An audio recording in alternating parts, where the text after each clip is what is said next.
Dr. Faulkner from Harry Medical College, and the issue is diabetes and kidney disease.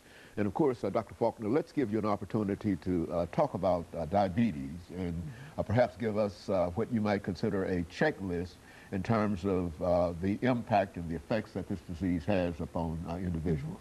Well, once you're diagnosed with diabetes, then there are several things that you must keep up with. One is your cholesterol. You should get it checked every year.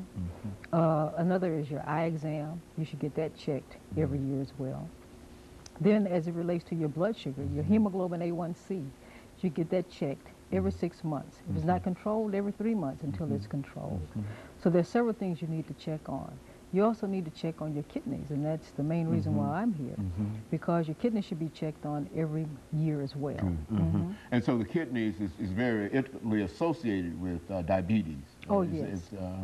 Oh, yes. Diabetes affects every organ in your body, your brain, your heart, your kidneys. It just affects just about every organ in your body. If you don't check your diabetes and it gets out of control, then you start to lose protein in your urine. And once you start to lose protein in your urine, after about a 10-year period, you could end up on the dialysis machine or kidney machine. And talk about the kidney machine or dialysis. What's the process in reference to that? Well, dialysis is a form of renal replacement therapy. Renal means kidney. So it's a form of therapy that we can use to substitute your kidney.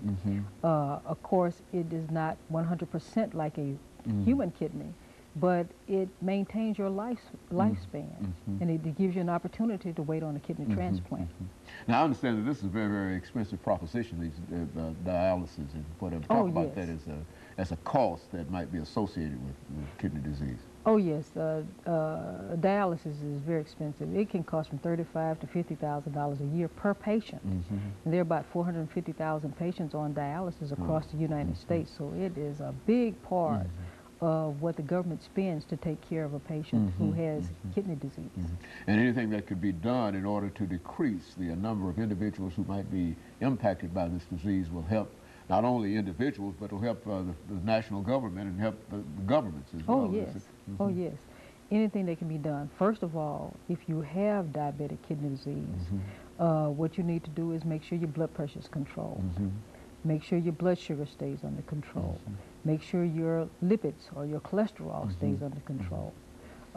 Those things can help you decrease your progression of kidney disease and increase your lifespan as well.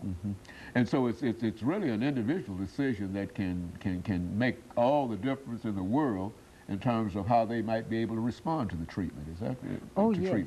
Oh, yes. The better you respond to the treatment, the fewer doctor visits you have, the decrease in the cost of your care. It is amazing what can be done if the patient works along with the doctor to help treat the diabetes.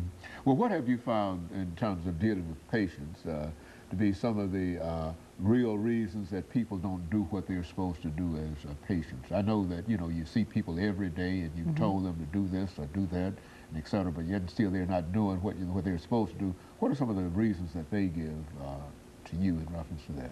Well, you know, a lot of the medications are expensive, and a lot of patients don't have insurance. And so that impacts what the patient does. Sometimes the patients don't understand exactly what the doctor is telling them, and they need